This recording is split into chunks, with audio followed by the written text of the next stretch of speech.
Halo semuanya, balik lagi dengan aku Dr. Sarah di Sehat Bareng Dr. Sarah. Apa kabar kalian semua nih? Semoga dalam kondisi sehat ya.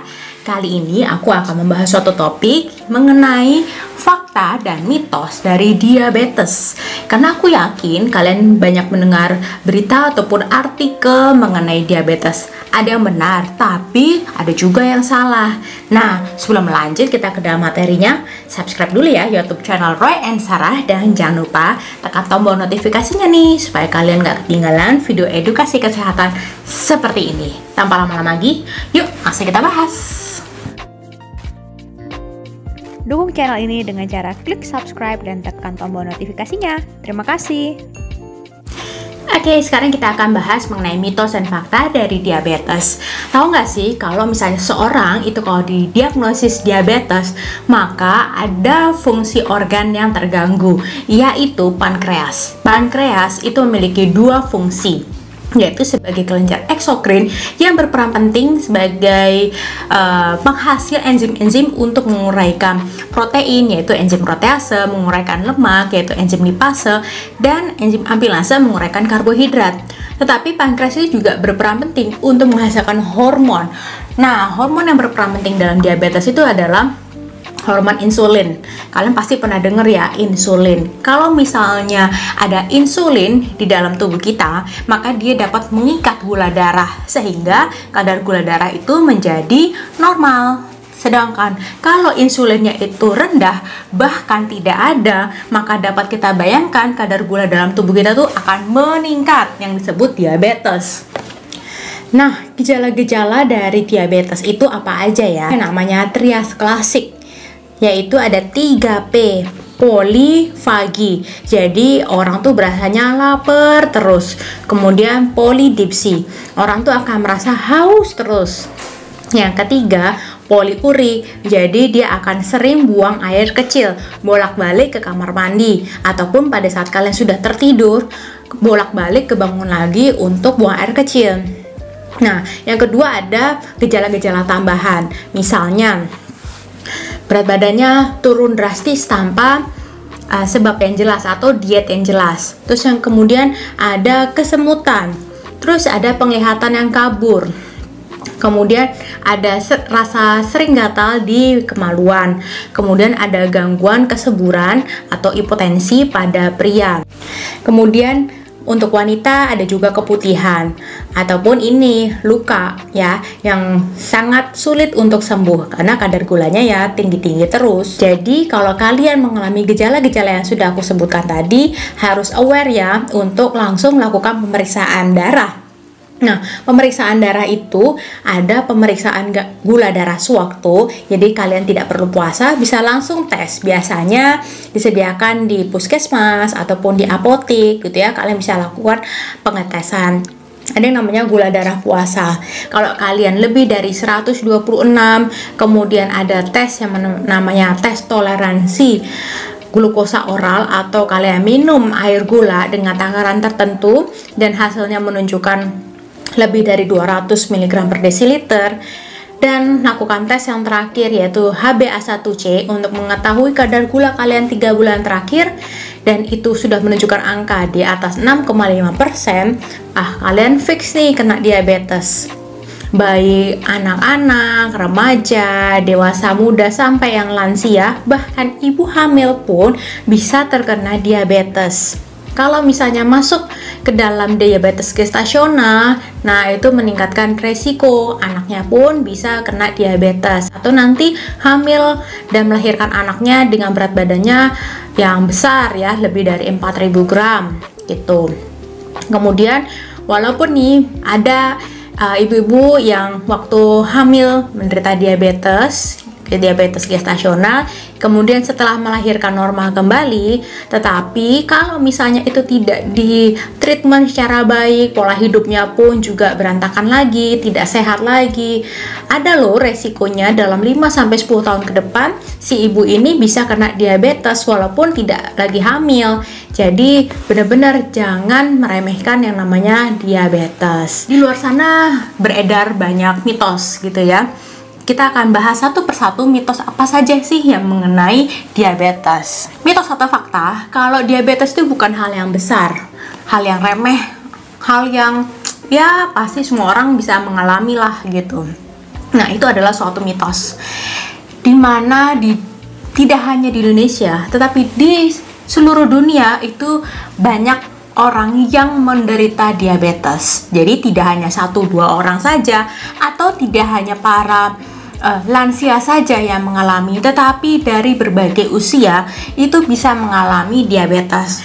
Maka dari itu aku ingin memberitahukan bahwa diabetes itu ada beberapa tipe. Nah, tipe yang dimaksud adalah tipe 1 dan tipe 2. Kalau di luar sana kalian pasti mendengar tipe basah, tipe kering. Nah, itu adalah hal yang salah ya. Tidak ada istilah diabetes kering, diabetes basah. Mungkin itu hanya istilah dari orang awam saja mengenai luka, karena orang yang diabetes itu gampang kena luka dan lukanya itu sulit sembuh gitu ya, karena ya kadar gulanya tuh yang tidak normal. Oke, kalau diabetes tipe 1 tuh apa sih dong? Nah, diabetes tipe 1 itu disebut juga insulin dependent diabetes mellitus. Nah, dependent itu kan artinya bergantung. Jadi, seseorang yang menderita diabetes tipe 1 sangat bergantung pada insulin. Jadi, penderita ini harus menyuntikkan insulin setiap hari agar kadar gula darahnya itu normal lagi, stabil lagi. Kok bisa ya dok? Nah, ini karena ada faktor autoimun. Jadi tubuhnya itu tidak dapat memproduksi insulin sehingga ya tidak ada insulin di dalam tubuhnya, sehingga tidak dapat mengikat kadar gula yang ada di dalam darah. Sedangkan kita kan setiap hari makan. Nah, makanan itu kan mengandung karbohidrat, diuraikan menjadi gula. Seperti itu. Biasanya orang yang diabetes tipe 1 itu didiagnosis dari usia anak-anak gitu ya. Jadi dari bayi pun bisa juga terdiagnosis gitu. Faktor resiko genetik itu juga berperan penting gitu ya. Mungkin ada orang tuanya ataupun kakek neneknya dari garis keturunannya ada yang mengalami diabetes. Oleh karena itu biasanya pada saat bayi-bayi itu lahir langsung akan diperiksakan beberapa panel pemeriksaan untuk darahnya. Ada salah satunya yaitu gula darah untuk tahu apakah bayi ini ada resiko untuk menderita diabetes gitu. Nah, diabetes yang tipe 2 ini dia disebut juga non-insulin diabetes mellitus. Artinya si penderita ini tidak bergantung pada insulin karena tubuhnya tuh ada insulin tetapi kadarnya rendah gitu ya. Nah, biasanya ini dipengaruhi karena pola hidupnya yang kurang baik gitu ya. Nah, pola hidup yang kurang baik itu seperti apa dok? Misalnya pertama, suka makan makanan yang mengandung karbohidrat tinggi.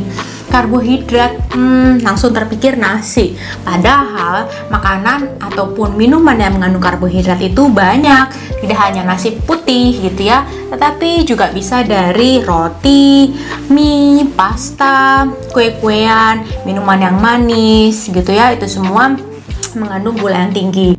Dan yang katanya sehat, yang ramah diabetes kadang-kadang juga ada gulanya gitu. Jadi jangan sampai keliru ya. Selalu biasakan membaca label kalau kalian membeli suatu makanan ataupun minuman. Kemudian jus buah. Nah, jus buah dalam kemasan itu juga gulanya tinggi. Minuman dalam kaleng gitu ya atau dalam kotak itu juga gulanya tinggi ya guys. Jadi kalian harus betul-betul memperhatikan.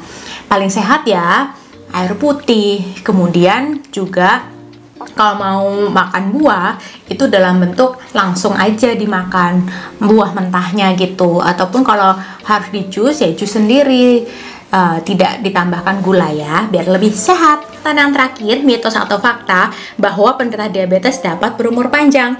Yes, itu adalah suatu fakta. Jadi buat teman-teman di luar sana yang didiagnosis diabetes, jangan putus asa, tetap semangat karena kalian itu bisa melakukan banyak hal untuk bisa memperpanjang usia hidup. Yang pertama, kalau kalian menderita diabetes, ya ikuti saran dokter untuk minum obat-obatannya secara rutin setiap hari sesuai yang diresepkan. Kemudian yang kedua, makan makanan yang sehat, yang cukup karbohidrat, protein, lemak, kemudian vitamin, mineral, serat, dan air putih. Apabila makanan kita sehat, yang kadar indeks glisemiknya rendah, kemudian yang tidak mengandung gula yang berlebih, garam yang berlebih, maka itu bisa membantu untuk menjaga kadar gula di dalam tubuh kita. Kemudian jaga terus berat badan ideal kalian dengan rutin olahraga. Olahraga itu berapa kali sehari sih, Dok? Bagusnya 3-5 kali ya dalam seminggu, durasinya 30 menit minimal gitu ya. Kalian bisa selingi mungkin dari olahraga yang intensitasnya rendah dulu bagi kalian yang belum terbiasa untuk olahraga. Kalau kalian sudah lebih nyaman untuk berolahraga, yuk naikin intensitasnya. Mungkin yang tadinya cuma jalan kaki, mungkin bisa ditambah speednya, jalan cepat gitu ya, atau mungkin ditambah dengan lari, bisa berenang, atau melakukan yoga, senam aerobik di rumah tanpa alat, tapi kalian bisa mengeluarkan energi, membakar kalori gitu ya. Sehat sekali, apalagi buat kalian yang diabetes, dapat meningkatkan kepekaan insulin dalam tubuh kalian sehingga dapat membantu untuk mengikat gula darah dalam tubuh. Kemudian apalagi, kalian bisa stop yang namanya junk food, stop rokok, stop minum-minuman beralkohol, dan juga kelola stres. Setiap orang pasti ada stresnya sendiri-sendiri. Disuruh minum obat yang banyak pun kadang juga bikin stres ya. Tetapi kita harus ingat bahwa obat itu bukan membuat kita ketergantungan, karena ini bukan narkoba. Banyak nih di luar sana yang bilang jangan minum obat yang banyak ya, karena minum obat yang banyak itu bikin kalian ketergantungan, nanti ginjal kalian rusak.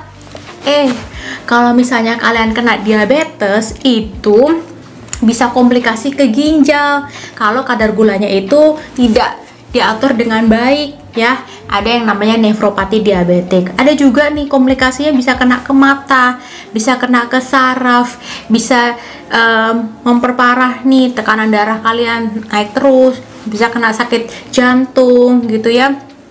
Dan banyak komplikasi-komplikasi lainnya kalau misalnya kadar gula di dalam tubuh kalian itu tidak normal. Jadi kalau misalnya kalian diresepkan obat, mungkin minum 3 kali sehari, ya dilakukan. Nanti pasti kan kalian akan dievaluasi berkala. Kalau misalnya kadar gula kalian sudah mulai membaik, pasti akan di-adjust tuh obatnya. Yang mungkin dari 3 kali sehari bisa jadi 2 kali sehari, atau mungkin 1 kali sehari. Tetapi kalau kalian bandel minum obatnya suka-suka kalian, nanti tidak hanya organ pankreasnya yang bermasalah, tapi bisa ke organ yang lain. Bahaya kan, nanti malah jadi multi organ yang kena imbasnya. Oke. Kemudian kalian juga ikuti saran dokter untuk melakukan pemeriksaan gula yang berkala. Kalau kalian mungkin saat ini, wah kayaknya saya ini belum pernah deh dok cek untuk gula darah, yuk langsung segera cek. Bisa kalian ke puskesmas ataupun ke klinik ataupun ke rumah sakit. Baiknya sih langsung pengetesan yang puasa supaya dapat hasil yang lebih akurat. Yuk kita lebih aware terhadap tubuh kita. Kalau kalian bisa investasi dengan medical check up. Medical check up itu kalian bisa cek menyeluruh fisik, pemeriksaan darah, ronsen gitu ya. Kalau misalnya di atas 40 mungkin bisa ditambah dengan pemeriksaan EKG atau treadmill jantung, supaya kita bisa menilai nih apakah tubuh kita nih sehat atau mungkin harus sudah dibantu dengan treatment dokter.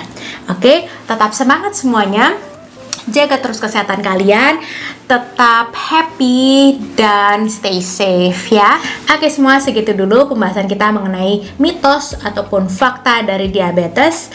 Tetap semangat, tetap sehat. Jangan lupa subscribe YouTube channel Roa and Sarah. Kalian bisa tulis di kolom komentar apa saja yang mungkin kalian mau tanyakan mengenai diabetes. Kemudian jangan lupa share video ini ke teman-teman kalian, ke keluarga. Sampai ketemu ya di video kita berikutnya. See you and God bless you. Bye.